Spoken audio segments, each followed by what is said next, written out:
Yeah.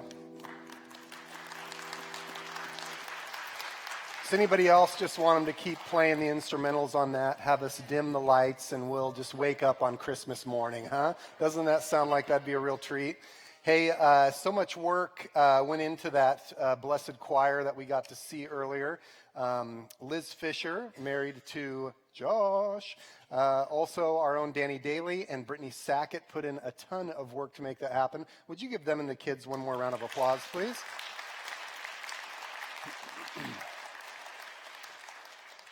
I want to work today in the area of joy and just looking at joy, what might get in the way of our joy and what joy really is. You see, we've been going through this series in preparation for Christmas. This is what is called the Advent season.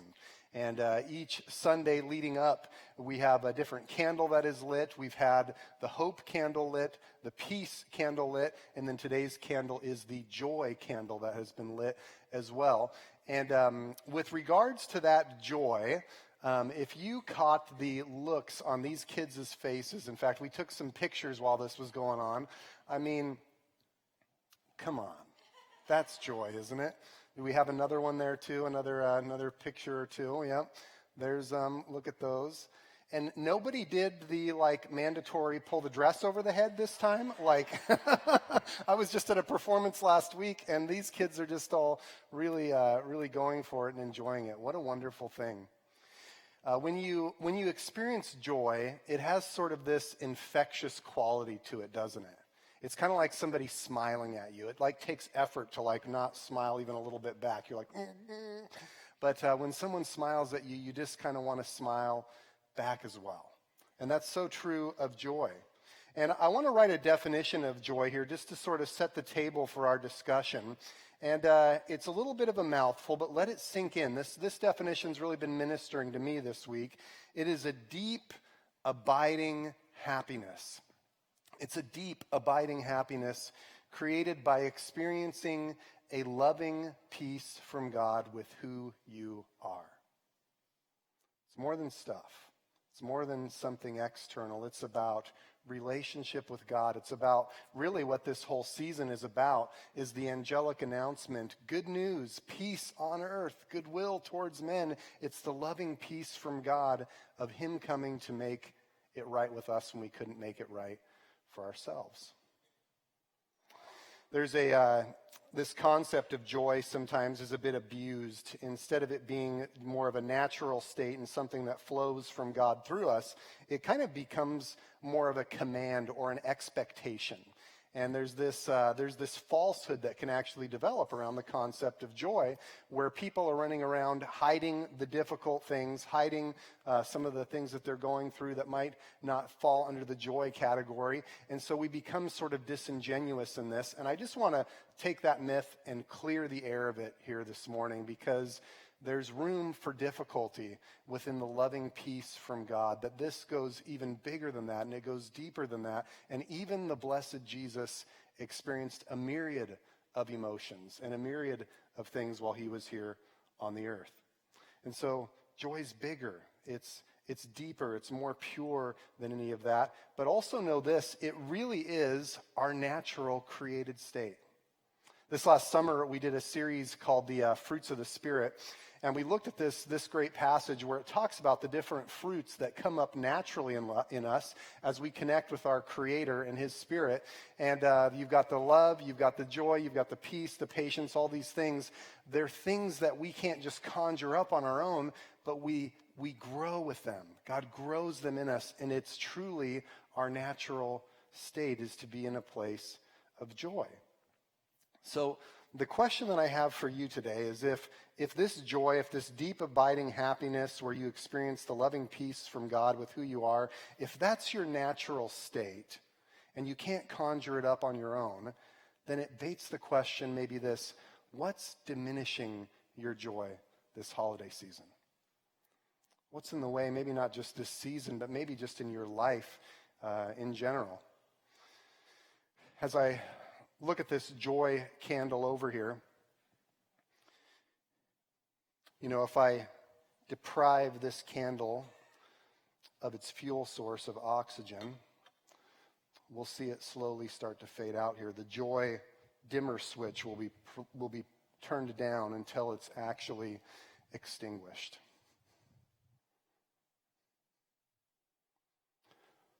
What's doing that to you this holiday season? What's turning the dimmer switch down on the natural joy that God created you to enjoy and inhabit? What's maybe snuffed it completely out? You know, when we talk about these things, especially when we look at the faces of the kids, would you give me those pictures, just one of them one more time, maybe the first one? Yeah.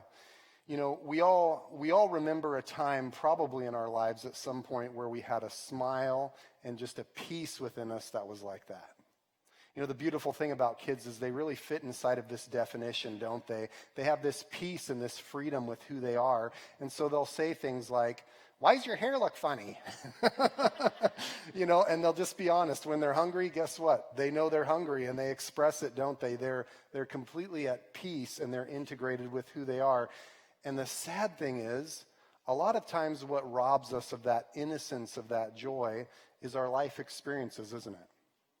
Well, it must be nice, but somebody's got to grow up and pay the bills, Corey.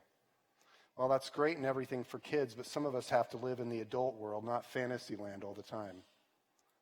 Hey, when are you going to grow up and get a job?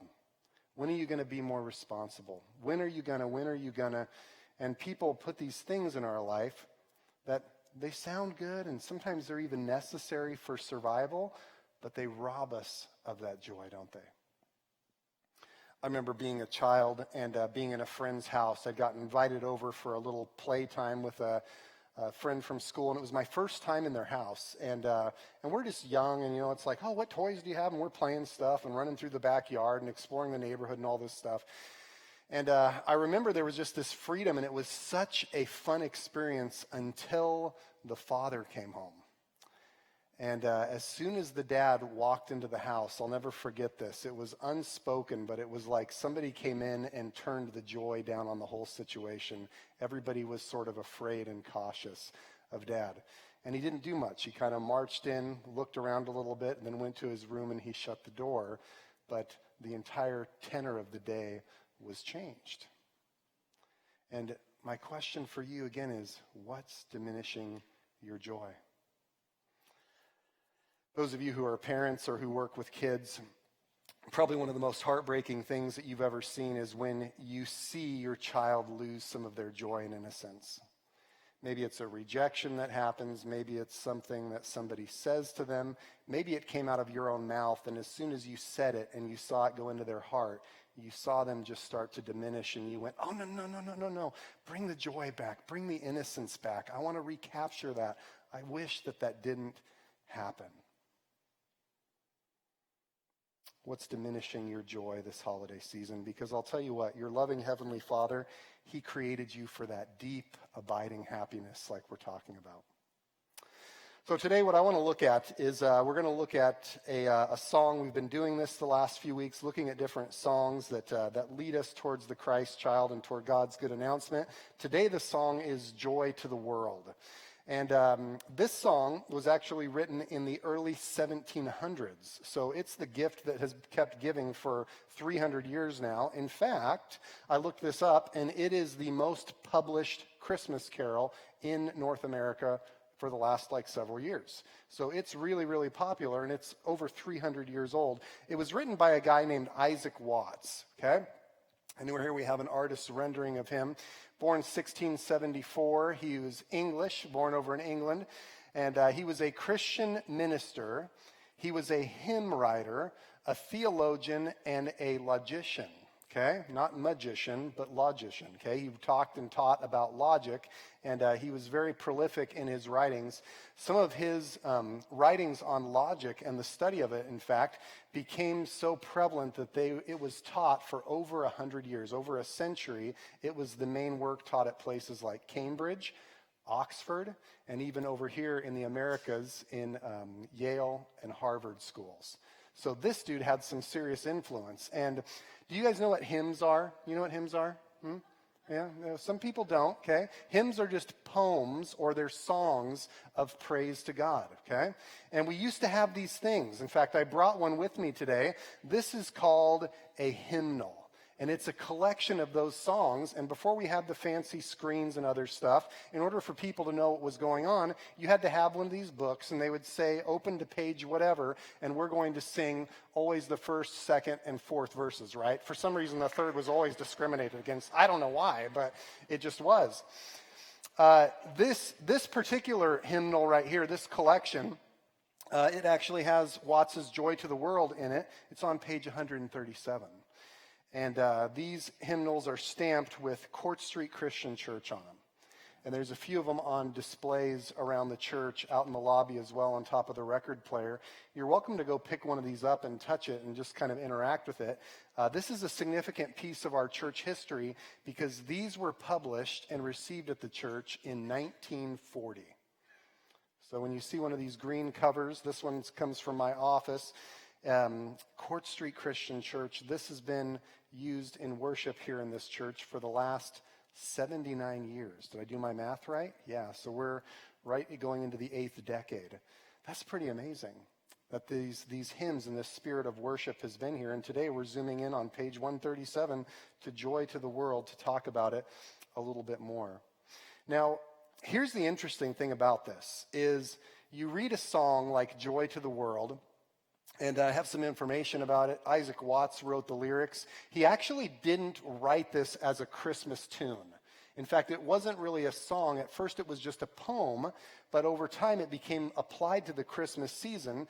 And the rendition that we sing about today comes from somebody named Lowell Mason around 1848, and he was influenced by George Frederick Handel, famous for Handel's Messiah and a bunch of other cool stuff, right?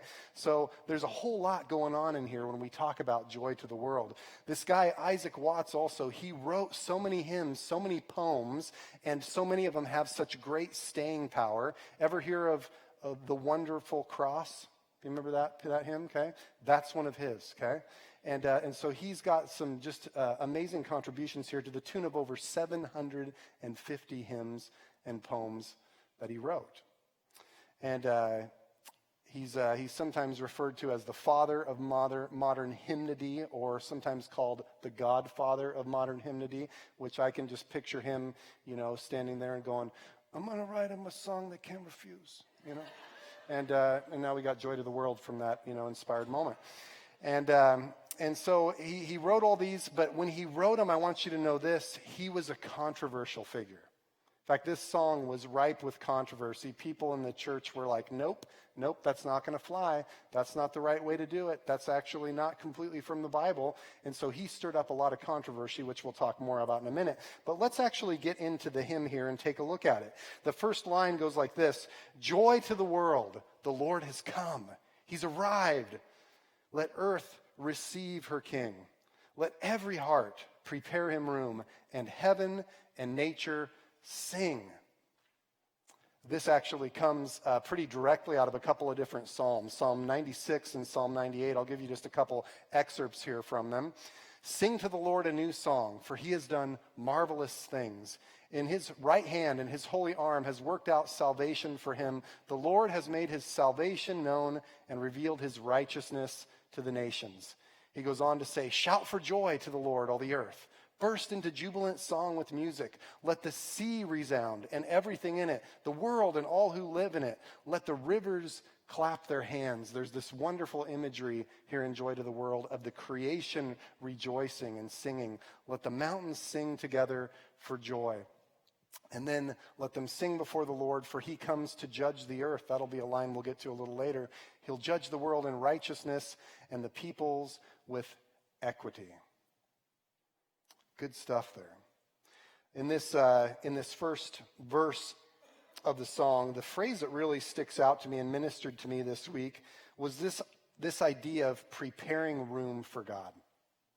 And when God set up the creation that's singing about him and declaring his goodness, what he actually did when he created this place was he prepared a place for us, didn't he? And this is an interesting thing that we look at, kind of an inspiring, like, whoa, that's a wild, like far out concept, is God prepared this place for us, and then we get to prepare it to welcome God into our hearts.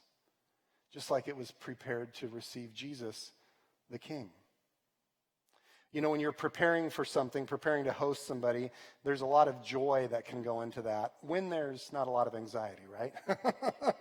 Anybody already starting to see like their blood pressure creep up in anticipation? Well, you know, if you can turn that energy into joy and really have it transform before God, when you're anticipating hosting somebody, it's really a beautiful thing to prepare the place. And at Thanksgiving this year, every other year we get to host at our house, big family gathering. And I have an image here of all of us around the table. There was 17 of us here, represented by 4 generations of folks at this table. And I don't know about you, but when I was younger, I always hated like when there was a kid table somewhere else. I felt discriminated against. And so I'd resolved that we were going to engineer this thing to fit everybody around one table in the room. And we're talking like millimeters to spare, but we pulled it off, okay? But that was part of the joy of preparing the place to receive these wonderful people, of setting out their place settings, of making the food, of giving the instructions, the invitation, of thinking about how to be accommodating to grandma who's having some difficulty negotiating stairs these days. And so, but being considerate of that was a joy of how do we welcome these people in? And what if we looked at our relationship with our Heavenly Father that same way? Rich imagery from 300 years ago that Watts has given us to say, God, let me prepare my heart. Let me prepare the best for you to come in and to be with me and me to be with you. The song goes on, joy to the world, the Savior reigns. Let men their songs employ. While fields and floods, rocks, hills, and plains, they're doing what? They're repeating the sounding joy. Yeah, isn't that that's a great phrase. You see the creation just enthusiastically praising God through this. Again, coming pretty much directly from the Psalms. But the world that Isaac Watts was a part of there in the early 1700s in England, it was a world of some rather unfortunate religious turmoil. And there was some good things that came out of it. But let me just show you a brief history of some major things that were influencing Watts at the time. See, in English religious history, pretty much from the 700s to 1517, the Holy Catholic Church had been kind of running the show. It was the dominant religion. In fact, it was even interlinked with government and the rule there. And then during the Protestant Reformation, which began because of some abuses that were happening within the Catholic Church, actually during that time, during this little 17-year period here, the dominant religion and the one that was linked to the authorized religion of the state switched from the Catholic Church to the Church of England. And there was a lot of really good reasons for this move. Like I said, there had been some abuses happening, some different things. We talked about these a few weeks back. And so the pendulum kind of swung the other direction. The problem was by the time that Watts came around, the pendulum had really swung kind of too far. And church and government had become really intermingled again, and you couldn't hold office in some cases within the government if you weren't part of the Church of England. And Watts was born into a family of what were called nonconformists, okay? This was taking place. They were not conforming to the established Church of England. And those of you today that think, you invented non-conforming because, you're just so bold like that, sorry, you're not very original. It's been around for hundreds of years. When I was a teen, I thought I was original too, but, it's been going on. So let's go to the next slide here. Look at what non-conformist meant. The non-conformist conscience at the time, stick with me, by the way, this will really pop for you in a second. It emphasized religious freedom, okay, and equality, and pursuing justice, and opposition to things like discrimination, compulsion, and coercion. Now, that just kind of seems like stuff we should be resisting all along, right? But in the time that the church had shifted from the Catholic Church to the Church of England, already this corruption of the gospel had started to take place. And so nonconformists were saying, we're not going to worship like that. We're not going to do things like that. We're going to hold to these tenets, which we believe are actually very close to God's heart. And it put them into hot water. So Isaac Watts is growing up in this type of an environment. His own father, because of his nonconformist views, had actually landed himself in jail multiple times. Watts was raised with the memory of his mom telling him, yeah, your dad got thrown in jail for preaching about this stuff, and so I have a memory of nursing you, Isaac, on the jail steps while your father's incarcerated for taking a stand for religion. And so he grows up in this type of an environment. And one of the things that really breaks Watts's heart is as he's growing up, he sees the state of Christian worship. And the church at that time, the Church of England, was so focused on the scripture that they said, you really can't say anything else other than this. We're not going to have any songs other than this. We're only going to sing exactly verbatim what comes out of the Bible. And Watts was looking around and seeing that most people were having trouble connecting with the language. Most people weren't understanding the imagery. Most people, especially as they're singing something from the Old Testament, he's going, man, that means something different because of what Jesus has done. That's all changed, but we're not allowed to say anything about it. We just have to stand there and repeat the same thing out of the Bible. And so he went, and as he's looking around, he gave this criticism of what was happening with the state of musical worship in the church. And here's a quote from him. He described it as dull indifference. The worship of God is negligent, and there's a thoughtless air that sits upon the faces of a whole assembly. And as he was, as a teenager, complaining about this and lamenting it to his dad looked at him and gave him a great father-son speech and said, why don't you do something about it, huh, kid? And he's like, okay. And so that very week, he wrote his first poem, his first hymn, which started an entire revolution. But this was controversial stuff. One of his collections of poems and hymns was called this. He's a fan of short titles, but you can kind of get the idea of the landscape he was in. The Psalms of David, imitated in the language of the New Testament and applied to the Christian state and worship. He's trying to convince the people around him, don't just hear about this book and toss it aside. Right on the cover, it says, this is the heart of it. I've tried to translate the scriptures through the lens of Jesus into the present day so that we can actually relate to God. And people went bat crazy over it. They were angry. They were outlawing stuff. They were banning, the different things. They were divisive over this, none of which we can really relate to today. We don't relate to that kind of division in the present day. But critics of Watts wrote this. Christian congregations have shut out divinely inspired psalms and taking in Watts's flights of fancy, of which we're singing and looking at one today. Others dubbed the new songs Watts's whims. People hated it. And they're like, oh, it's not in the Bible, so forget about it. And there was all this divisiveness, and all Isaac Watts wanted to see was people actually have some joy and some connection with God. So maybe today, part of what's throttling down or snuffing out your joy is the state of the world. Maybe kind of like Isaac Watts, you look around and you go, man, the world seems to just be tearing itself apart. There's division, there's messiness within religion, there's all this stuff, and it's so overwhelming. Where do you even begin to fix all of this stuff? But Isaac Watts dug in and he found his voice before God, and even though he faced opposition, he kept leaning into who God created him to be, and he kept worshiping his way through it. Third stanza here, often omitted. And in this case, too, it was actually outlawed from the song for a while because they didn't believe that it actually was in the scriptures. And here's what it says. No more let sins and sorrows grow, nor thorns infest the ground. He comes to make his blessings flow far as the curse is found.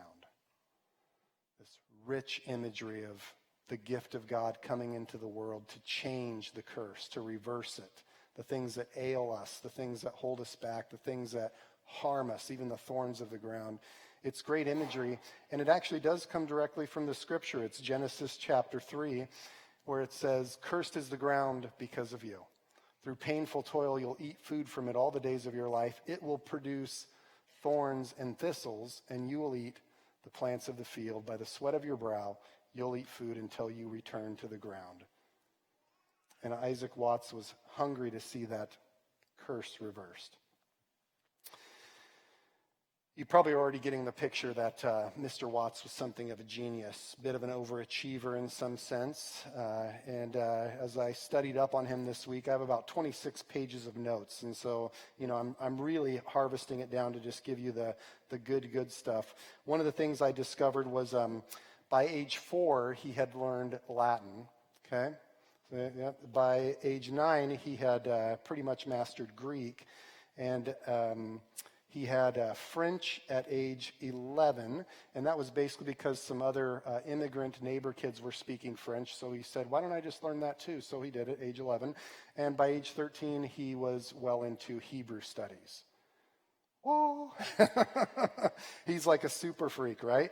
But like most geniuses, he had incredible strengths, and he also had incredible weaknesses. And there was 2 ways, very specifically and very tragically, that Isaac Watts experienced the curse, as we'll call it. One was he was prone to perpetual illness, both mental and physical. In fact, the 2 were linked. I would love it if he lived today so we could try and figure out a diagnosis for him. But he had this nervousness, and then his body would get these fevers, or sometimes he'd get these fevers that would contribute to this nervousness. And sometimes they would last for months, and other times it was described as lasting for years. Okay? You imagine having a fever that lasted for years and a nervousness that just didn't go away for over a year. That's a pretty heavy burden, a pretty heavy curse to live under. And that was Isaac Watts' reality for greater than the last half of his life. So for most of his earthly life, he was prone to this, and it was very difficult.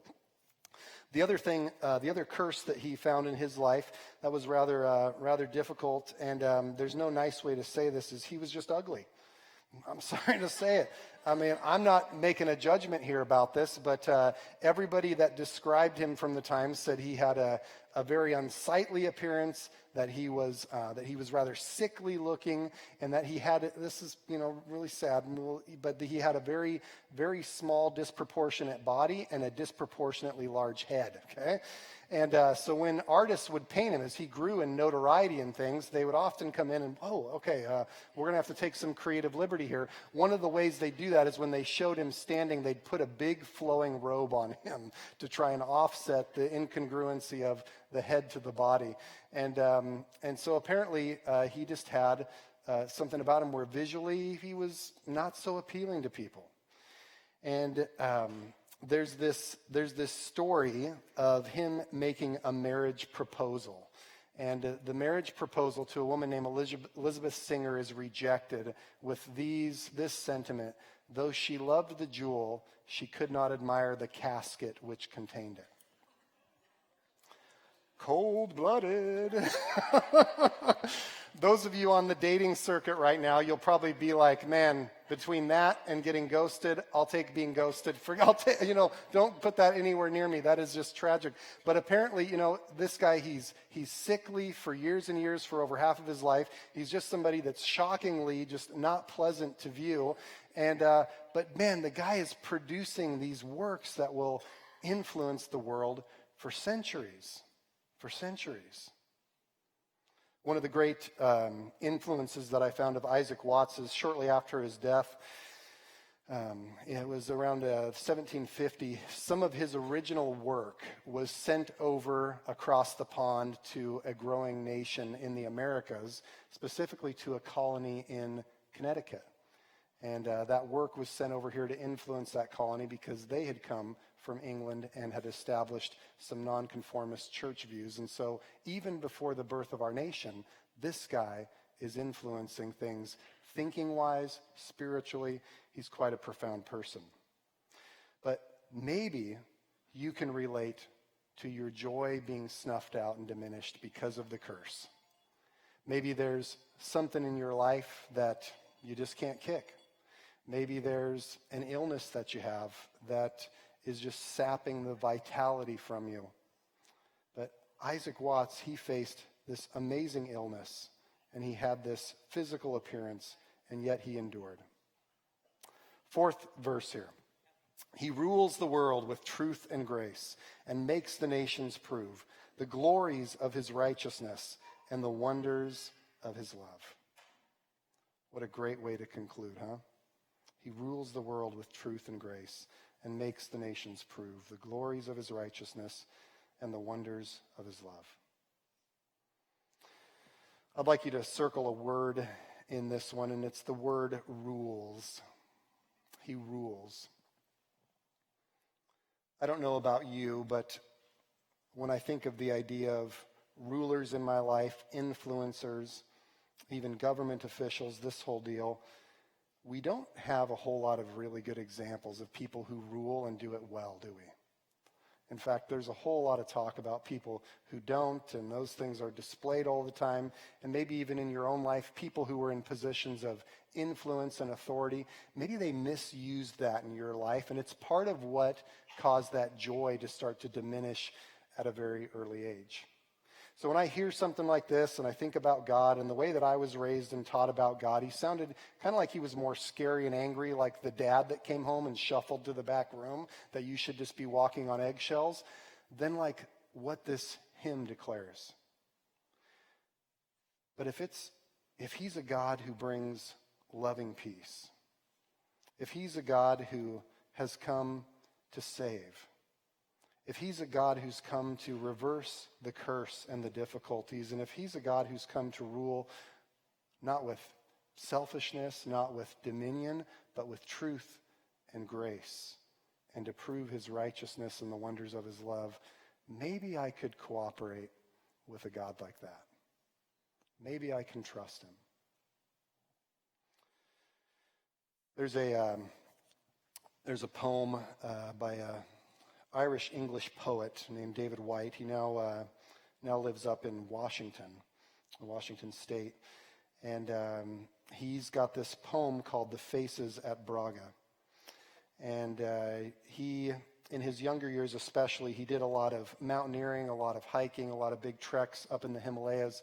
And this is an image here of the village of Braga, which it's literally carved in the side of a hillside here. And at the very top is a temple that's been there for over 600 years. You can get a little better view of it on the next slide here. And so you can see this is more from the bottom looking up. This structure here is the temple. Elevation 13,450 feet. Okay, so that's 2,000 feet above our own Mount Hood. And so this is high elevation in the Himalayas. And David Whyte had hiked into this area, and he was really curious to see this temple. And as he goes into this temple, it's very dark, and they didn't have electricity at the time, and so they're using candles and lanterns and this sort of thing. And as he goes into the temple, part of what strikes him is there's all of these carved figures of individuals, and the artists have put on their faces a depiction of either peace or tranquility, or what we might, as we've been talking about it in this context today, call joy. And each of these wooden figures has a different take on that, a different expression of it.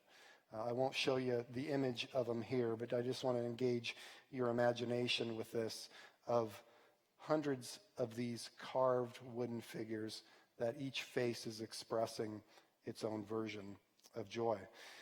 And as David Whyte's standing there, he gets into this pretty philosophical point where he's looking at these faces, and they're sort of looking back at him, and he's thinking about, how long have some of these been here? This temple's been here 600 years, and these faces were carved by somebody with a lot of care. And it starts to get him to this place of thinking about how a carver's hands and a carver's influence, as they interact with their medium, that they're changing it, but they also respect it. You can't take a piece of wood and just force it to do what you want. As you chisel and as you shape it, the character of it comes out, and it's this kind of this back and forth dance of it deciding its direction and you influencing it as well. And he starts to consider that from a more heavenly perspective about how God wants to shape each of us. So I'll read you an excerpt from the poem here. In fact, would you stand? Because after this, we'll actually sing Joy to the World together. But listen to this poem.